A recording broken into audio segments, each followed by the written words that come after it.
Hello YouTube. I had promised to get a new video out, and so here I am, kind of with some updates and things like that. And I'm going to go over the near-death experience when I was a child, and go over the main similitude that I was shown. I'm sorry, I am not very good at videos at all, as you can see. So I'm trying to make this as best as possible. So I'm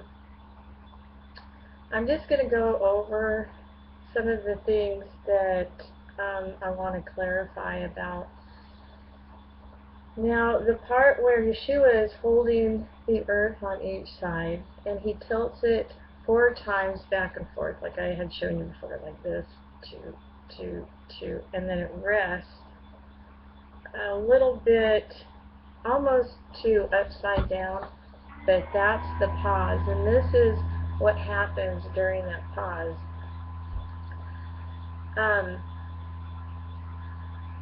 There was a great earthquake that hit in the Islamic nations between 2 mountains, and it, from my viewpoint, looking straight ahead, it was shaped like an upside down L. So it was kind of like this. Anyway, I'm sorry, I'm terrible at this. But and in between this, and the mountains were really jagged and just not someplace where people would build a house or anything like that. And between the jagged mountains was a rough and dry area, and in that were a big crowd of Muslims or Islamics. They had turbans on their head and robes like you see them wearing today even. And they were fighting amongst themselves and rioting and doing all sorts of things to each other. And then a great earthquake hit and shook both mountains. And there were people in the area that were praying with rugs, and they had to get up, and some people only had one shoe on, some had nothing at all, and running with their rugs, and they were going to the opposite side of the area where they were at, going towards the other mountain.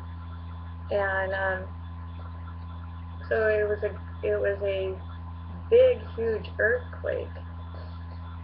And then on the other side of the L shape, which would be to my, it would be to the west. Anyway, there were a couple of stone white buildings, and they were white, and they looked pretty old, but very white. And in these buildings were leaders, and they would come in and out, and every time they came in and out, the crowd would want to talk to them, but they wouldn't really talk to them because they weren't ready yet. But it seemed to make the crowd go a little bit further into their escalation of fighting and things like that. And then from behind where the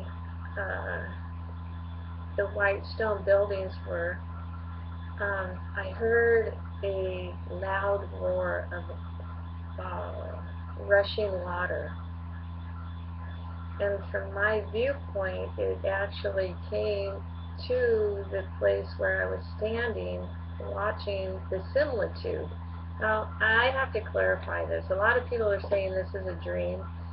This is from a near-death experience that I had when I was 6 years old, and it was not a dream. I was taken spiritually, my spirit body, taken up to heaven and shown a lot of different things about the millennium period that we will all be experiencing, and that happens after the seventh trump when Yeshua returns. Let's see what time we have. Okay. And also these end times. And it's very important that you listen to this, because seriously, I am not the best speaker in the world, and I don't know why I was chosen to do this, but I'm doing this because I was told to do this. And so just, I know that people have dreams and visions and things like that. This was specifically given to me to tell you people that want to listen and learn. And there was, Yeshua quoted a verse when I was trying to ask him, why are these people not listening? Why are people just doing what they're doing and not listening? It's not from me, it's from you. Why won't they listen? And he said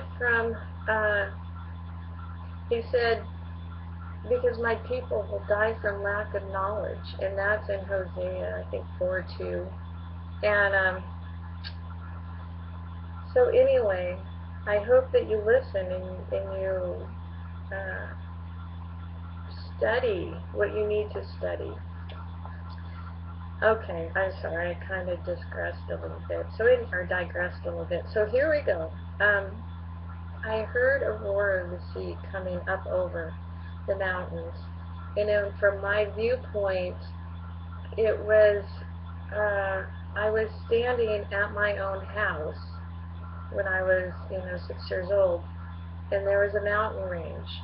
And from that, the water came completely over.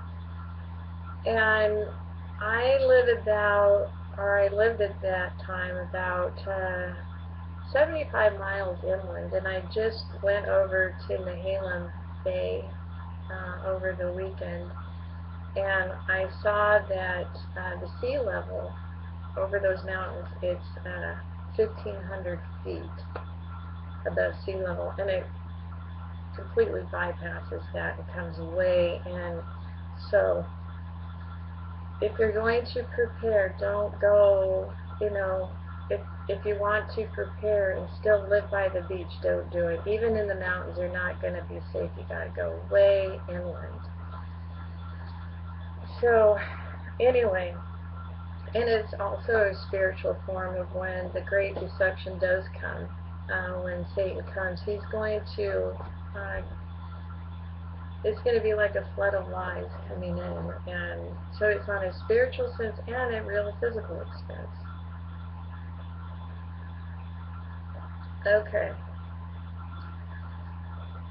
So it didn't completely go where I was, so that saying that Yeshua and Yahweh are going to look after his people, and he'll take you to a place that you need to be before all this happens.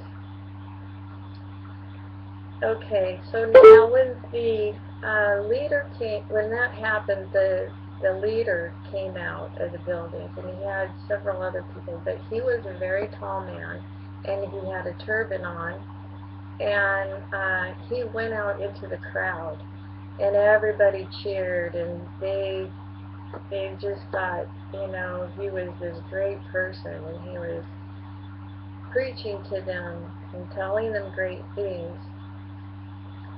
And then amongst there came some frogs that jumped around in the crowd. And we know from Revelation about the frogs. And those are evil spirits.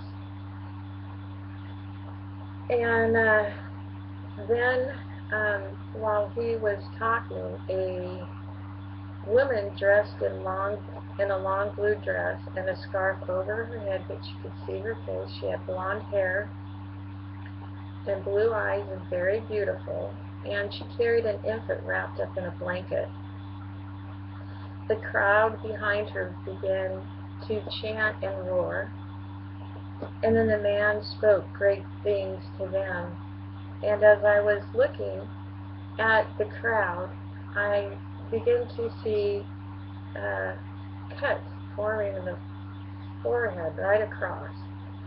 And I wondered what that was, and as I looked closer, these cuts began to just gush out and go out on their garments. This is the part where the wound happens to the beast, and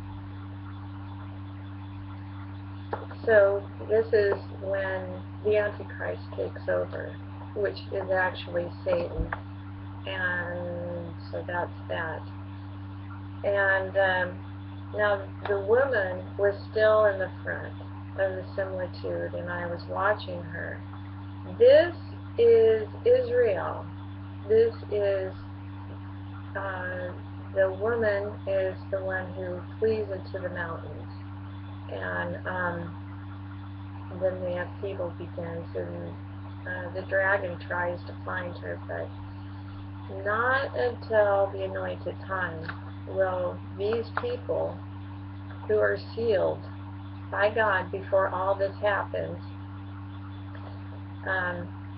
they will stand up in front of the synagogue of Satan and allow the Holy Spirit to speak through them, and the Holy Spirit will speak in the cloven tongue to preach to the entire world. That's the last part. The whole world will know. And this is when eyes and ears are opened at the final part. And this is Jacob's trouble also. The 10 days of personal tribulation to those who are sealed and are taken in front of Satan to testify. And now, during this time when I saw the earth shaking from back and forth, sorry, I'm looking at the time, I saw a great celestial body in with our solar system, and it just seemed to like be lurking. It was red, kind of swirly, and there was like this ash cloud all around it, and it didn't belong, obviously. It was something that didn't belong, and it was waiting from the southwest, waiting to approach.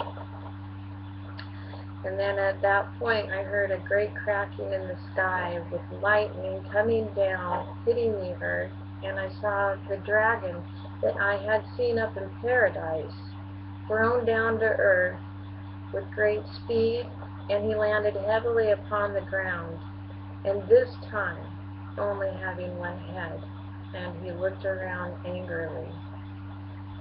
Then I was told to look in the cherry tree by the garden, and I looked and I saw a tall, shadowy looking man shouting great things to the people, and they all believed what he said, but under his breath I heard mutter. And I was told, do not listen to him or even go near him. Then I was told to study and read the Bible and learn about Zerubbabel. Know it well, because it's about Babylon in these coming times. Okay, I'm going to have to make another video, so part 2 is coming.